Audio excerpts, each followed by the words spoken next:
Well, good morning, good afternoon, good evening, whatever time it is, wherever you are in the world tuning in to episode 16 of A Voice from the Ever Change.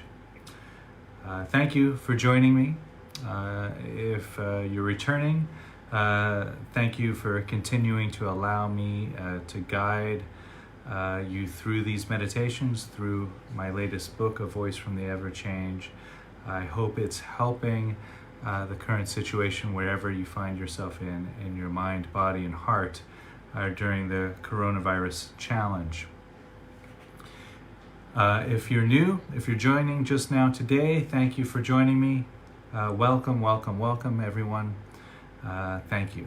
So this is a meditation program, and so I'll just briefly go through how it unfolds if you're new here.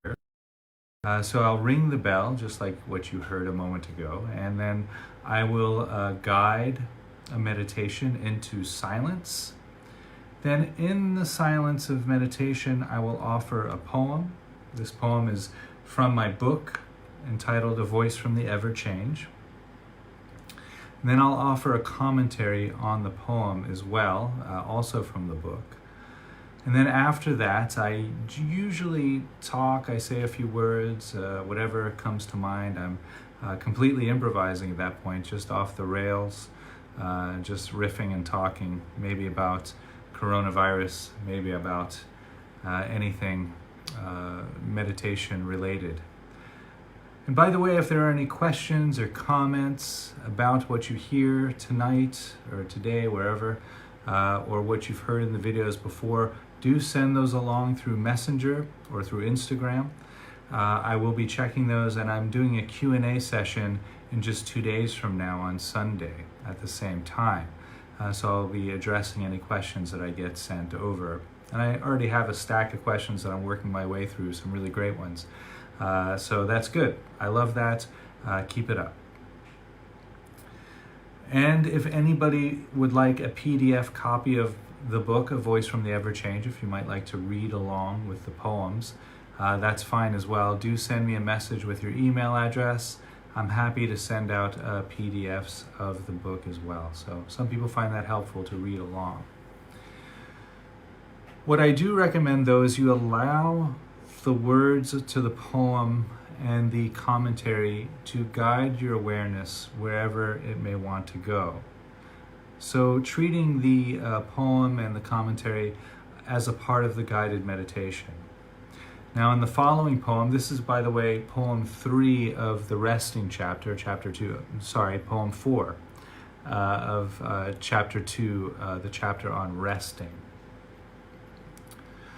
So if you are following along, it'll be easy for you to find there. This commentary in particular is written like a meditation, and it has in it insight questions. So when those questions come up during the commentary, you don't need to answer the questions, but allow the questions to guide your awareness wherever it may want to go. So if answers start coming up, that's just more thinking. So anytime during meditation, if you find that you're distracted by your thoughts, what you can do is label those thoughts with the word thinking. And that will allow the thoughts to dissolve. You can then bring your awareness back to the present moment. So typically when we hear a question, we start to want to answer that question. That's our normal, natural, habitual mind, right? So when these questions come up in the commentary, you don't need to answer them. You can just allow yourself to rest with the question and allow the question to continue to guide you through the meditation. So that's a little bit of background on what we're going to do this evening. I think that's all I need to say for now. So I'll ring the bell. I'll guide us into silence, and we'll take it from there. Thank you again. I hope you enjoy.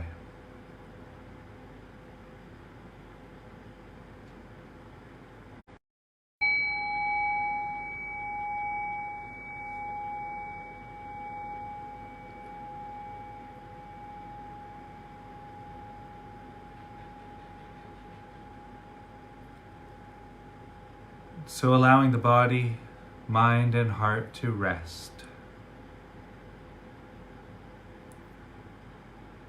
Just coming into this present moment experience.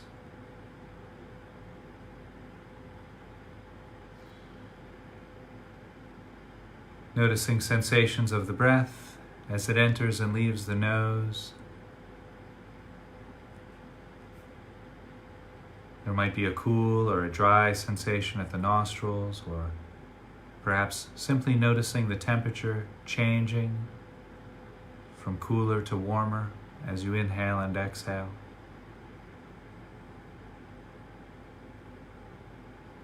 Noticing the breath as it touches the back of the throat. There might be a tingling or a dry sensation there. You might also notice sensations arising as the rib cage expands and contracts with each breath.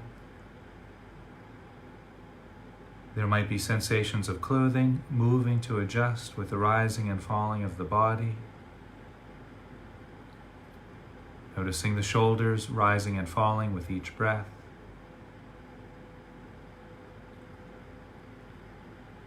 You might also notice the abdomen rising as you breathe in and falling as you breathe out.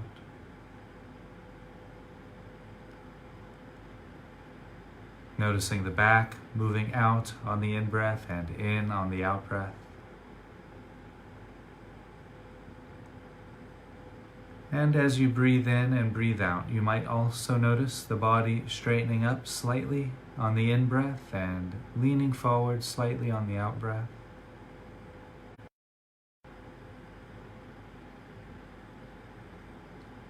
And so we'll rest right there for a few moments, maintaining awareness on the sensations of the breathing process.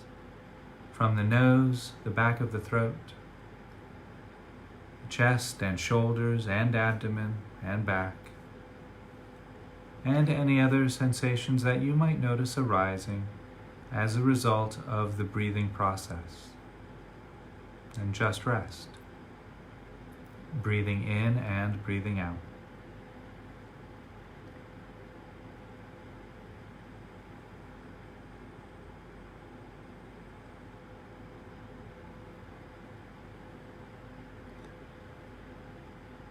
And now, while maintaining awareness on of the breath, from the nose to the abdomen to the nose, allow awareness to expand again, to include sensations of clothing against the shoulders, noticing the arms against the body, the hands resting against the body or touching each other.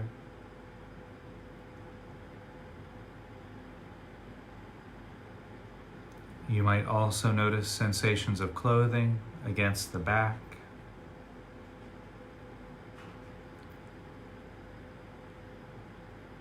The weight of the body against the chair, mat, or floor. There might be sensations of clothing against the legs. Noticing the feet against the mat or the floor.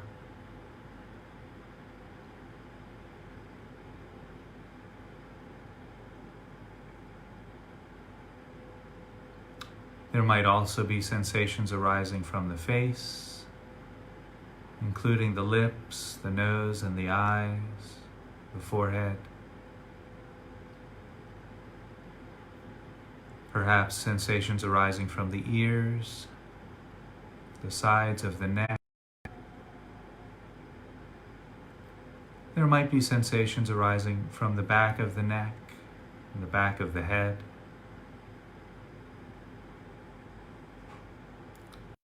Noticing any sensations arising from the top of the head, the very crown of the head. And so we'll rest right there for a few moments, maintaining awareness on the sensations of the breath, from the nose to the abdomen to the nose, and sensations arising throughout the body, from the top of the head to the bottoms of the feet.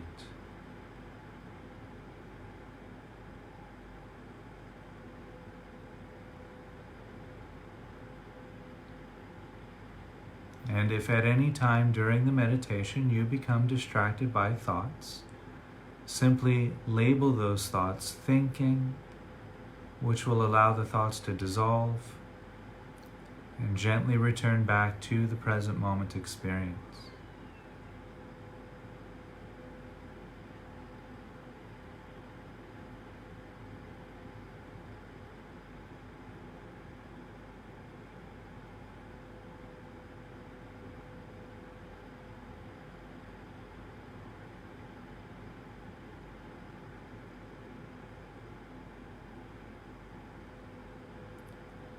And now, while maintaining awareness on the sensations of the breath and the body, allow awareness to expand again to include any sounds which might be available during this present moment experience. You might notice the sound of a fan or a heater or an air conditioning. There might be the sound of a conversation nearby or a neighbor's television. Perhaps the sound of wind or rain. Or if you live near water, perhaps the sound of a river or an ocean. There might be a bird song or the meow of a kitten.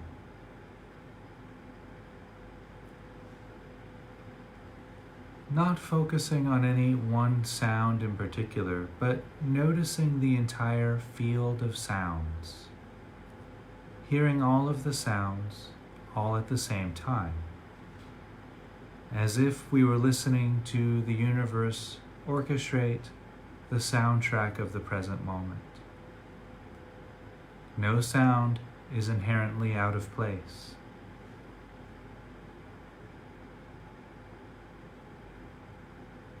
Each sound finding its perfect place in the rhythm of the present moment.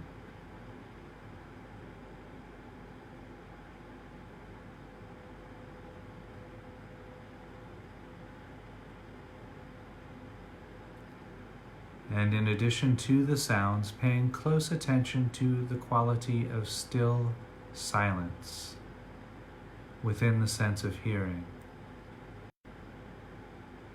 There's always a backdrop of silent space in the present moment. And so we'll rest listening to the silence and sound, resting with the breath and body, and just rest. Breathing in and breathing out.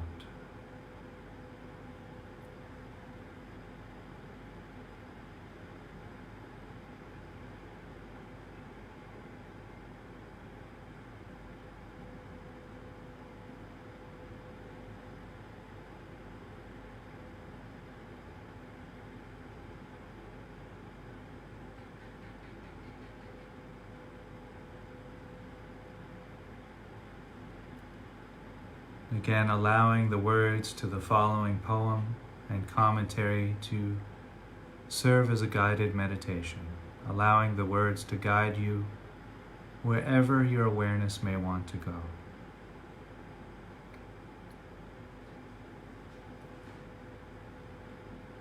Resting in open, clear awareness, vast as the deep blue sky. This is freedom.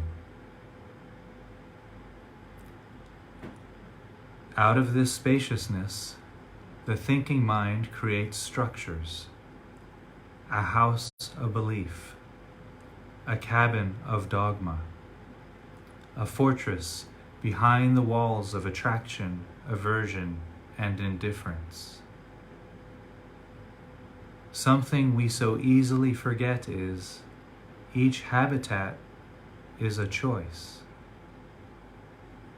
Choose resting. Resting in the body, resting in the mind, resting in the heart. Just rest.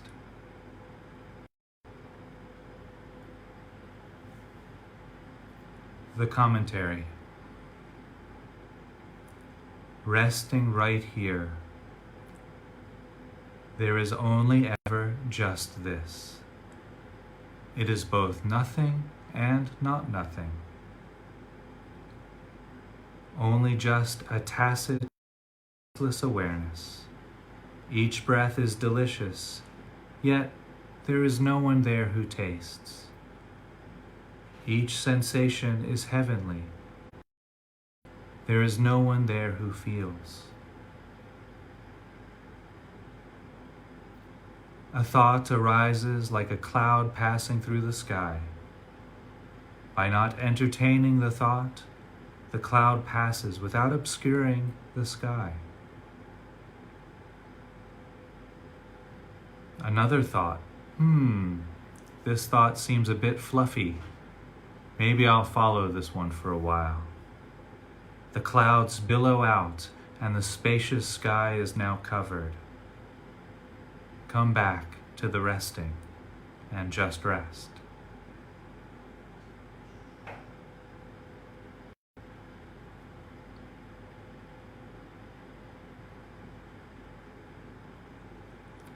Notice how each thought creates a seemingly solid structure within the space of empty awareness itself.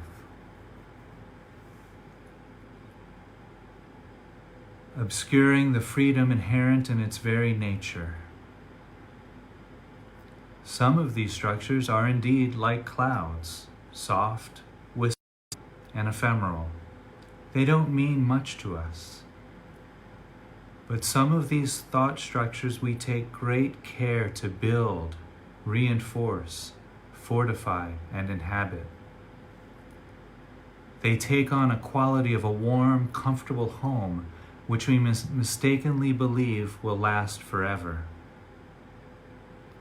After they are erected in place, we may study and research in order to strengthen the walls of our beautiful house of belief. We might earn degrees from prestigious institutions in order to give our mental constructions foundations of validity and unwavering authority. From the illusion of safety within these fortresses that we defend with our place from all which we fear, loathe, and abhor.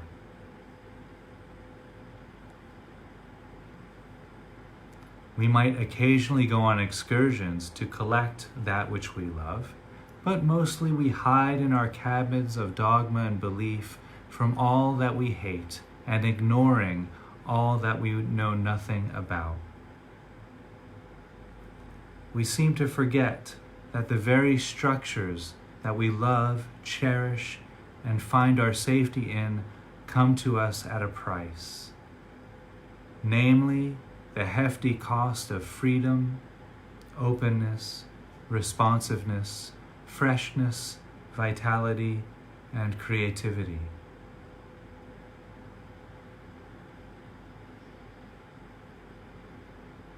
When we allow the body to rest, when we do absolutely, completely nothing in or with the body, what happens?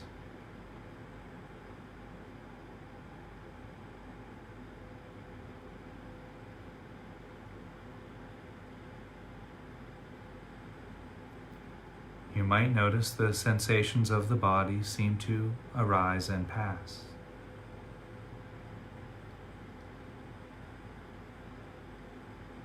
When we allow the mind to rest, when we can rest fully and thoroughly in the mind, what happens to our thoughts?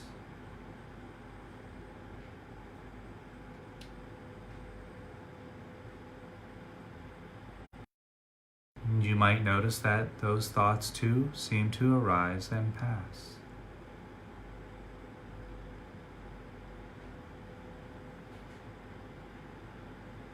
When we allow the heart to rest, when we fall into complete release of all feelings and emotions, what happens in the heart?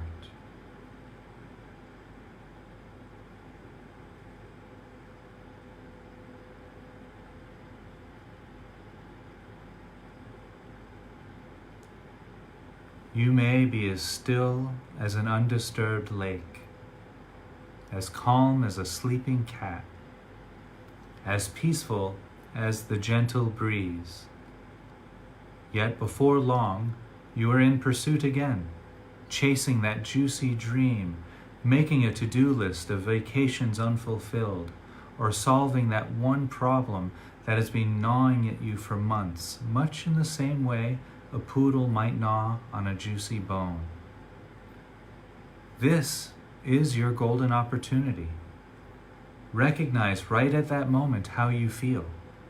You might notice a tension has arisen in the body, perhaps a tightness in the jaw, or a clenching in the arms and shoulders, or perhaps a tightening behind the eyes.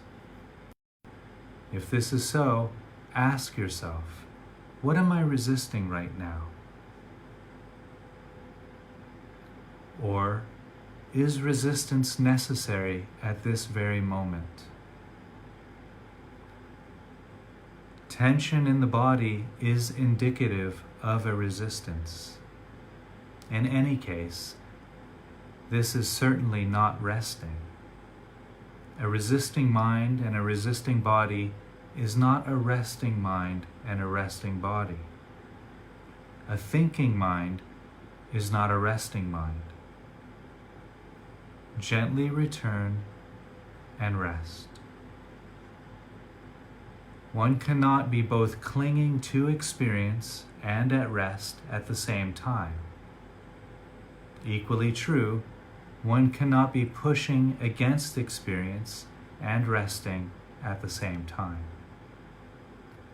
Attraction and aversion, preference and prejudice dissolve within the resting state. If indifference arises, rest in the indifference and look. Look directly at the experience of indifference. Keep looking. Keep resting.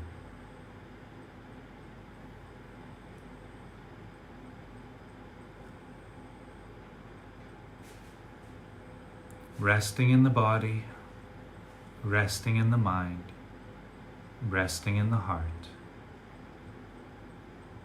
In this state, there is no dogma, no fortress, no belief. There is only rest. Just rest.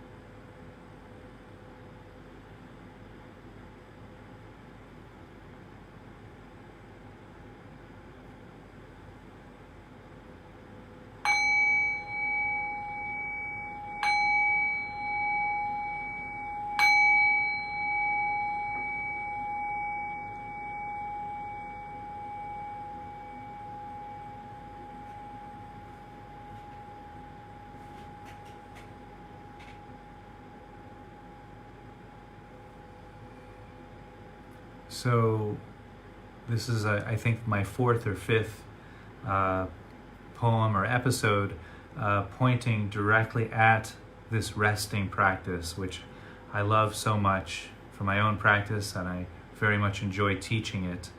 I find it so relieving to know and to understand that we can rest. We can find rest in whatever storm we find ourselves in. That the natural state of the human nervous system is resting. Now, that gets obscured very often by thoughts, by, as I was pointing to, the clouds, the storms that pass through the mind. And the idea there is just to rest again. Each time we get distracted, we get caught up in one of the storms. In a way, that can be thought of as a meditation bell. And so that's what I was pointing at in the commentary about the tension that arises. We feel the tension arising, the clenching in the jaw, the tightening of the shoulders, the abdomen, the chest closing. When we feel that, that's the meditation bell. Ding. Rest. Now, if it's anger that's arising or fear, that arguably can be quite challenging. And it does take practice. And so that's why I offer resting as a meditation practice, so that one can, in the silence of meditation, begin to cultivate this quality of resting. So that when one is well versed in that practice, when they find themselves confronted with anger or trapped in a reactive pattern of fear, or it could be the other way, it could be a desire or a lust, something that we're craving, and we get caught in that. Again, it's a very similar physical sensation. There'll be a collapsing down on that craving. There'll be a tightening in the abdomen area perhaps, or the back. Might be a rush of blood to the face or to the genitals. But that craving, that desire comes forth. We can use that as a meditation bell. Ding. Rest. Just rest.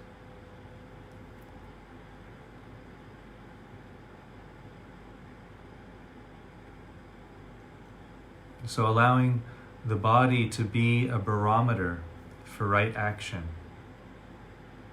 Or right action as in right versus wrong, but right action as in skillful action. When we feel the body out of that resting state, we know, oh, there's something is awry here. I'm caught in this reactivity. I feel the tension in the body. I know that I'm going to react rather than respond to the present moment. Let me find this resting.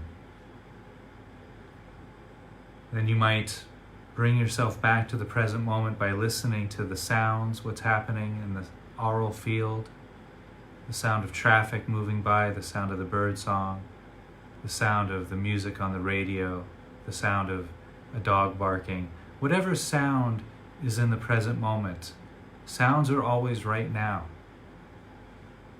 Allow the sound to ground you back into the present moment. Then you can feel the body, the sensations of clothing on the skin, the feet against the ground, the breath entering and leaving the nose.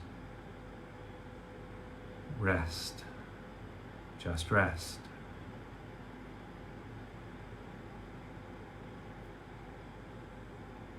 And so that's the baseline. When we can establish that resting, that's a really good place to set the bar, if you will.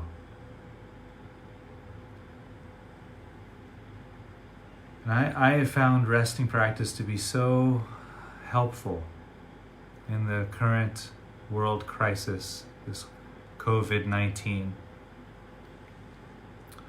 Because it's so easy, right, to get caught up in reactivity. We just turn on the news. I don't watch the news anymore. That's too much for me.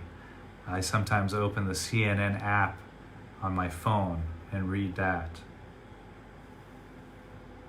And then it's a really good test. See if you can read the news or watch the news and remain at rest at the same time. That's challenging. Anytime you feel tension, maybe you even want to start to cry, say, oh, that's the meditation bell, the tension in the eyes, the tears coming. the breath. Listen to the sounds, not of the television. Listen to the sound, some other sound. Come back to the present moment. Come back to the resting. There's always a state of resting that can be found.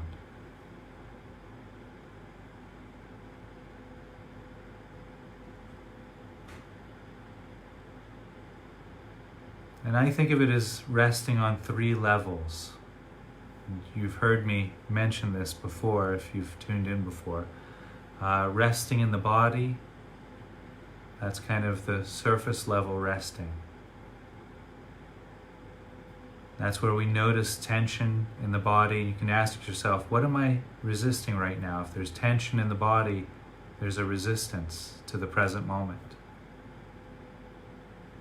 That's the first bell. So, oh, there's tension in the shoulders. What am I? Just rest. I don't need to resist anything. There's also resting in the mind. You feel the tension in the shoulders. You can say, what am I resisting right now? Then the mind says, well, of course, I'm resisting this present moment because my friends are sick, or there's so much suffering in the world, or I wish I could do something more. I wish I could just go to the movies, whatever it is. That's the second meditation bell. Oh, I'm resisting in my thoughts. Let me rest in the mind. Let those thoughts go. And you can label any thought process, you can just say thinking. That shines the light of awareness on the unaware thought process. You say thinking, those thoughts will dissolve. Come back to the present moment. Then there's resting in the heart. That's actually a little more subtle than the body and mind. And this might just feel like a tightness in the chest, or a tightness behind the eyes, or a tightness in the jaw. And you might feel shut down. I don't care anymore. I just want this to be over. Any of those kind of feelings of indifference is a resistance in the heart. And I don't mean to be disparaging towards any particular belief system here, but I notice that people who have these conspiracy theories are very indifferent. There might be a correlation there, I don't know. So if we notice any kind of tension there in that area of the body, what am I resisting right now in my heart? Can I open my heart to this present moment? Can I rest in the heart? When we are resting in the heart, emotions will arise, but they also pass. If we don't get trapped in the thought process. So maybe anger arises, then the mind might say, oh, I can't believe they did this, or I can't believe they said that. Why is that person the presidency, or whatever we're angry about? Mind is just going, rah, rah, rah, rah, rah. That will keep the anger in place. So then anger stays. Then again, we just say thinking, those thoughts will dissolve. We can feel the anger arise, and then it passes through the heart. If we allow the heart to rest, allow the mind to rest, allow the body to rest, anger will arise. And because it's of the nature of arising, it's of the nature of ceasing. Anything that arises ceases. If it arises, it passes, including any emotional state.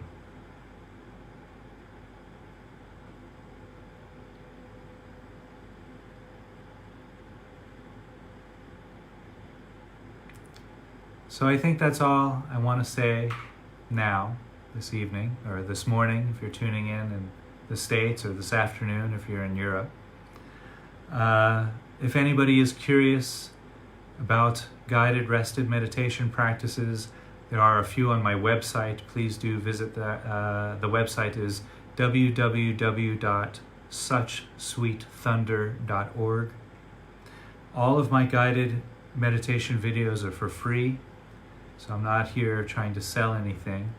But at your own leisure, if you wish, go visit the resting meditation practices. I really highly recommend them in this particular world crisis. Anytime, really, they're wonderful practices, but they really serve moments of anxiety, moments of stress, moments of tension. Resting practice really serves those moments. If there are any questions or comments, send them along. Happy to field those. I'll be doing a Q&A, as I mentioned at the beginning. I'll be doing a Q&A on Sunday at this same time. So love the questions. Keep them coming. If you'd like a PDF copy of the book, I'm happy to send that out. Again, just send me a message with your email address. And if you'd like to follow along in the book, you can see where I make mistakes and send those corrections along as well. Stay safe, stay healthy, stay clean. Please, please, please obey your social distancing, whatever the government has put forth in your area. It works. We're seeing it working. In places that are doing the social distancing, the curve is flattening. We need this. As one doctor said that I was watching today, we need to not act as individuals, but we need to act as a population. And it's not often that we get called to act in that way. And in a way, you can consider it an honor, right? It's an honor to serve humanity. Just by staying home, we're serving humanity. Just by staying 2 meters away from the guy at the grocery store, we're serving humanity. It's not that hard. It just requires a little diligence. So I know I'm preaching to the choir now. Again, have a good morning, have a good evening, have a good night. I'll see you tomorrow.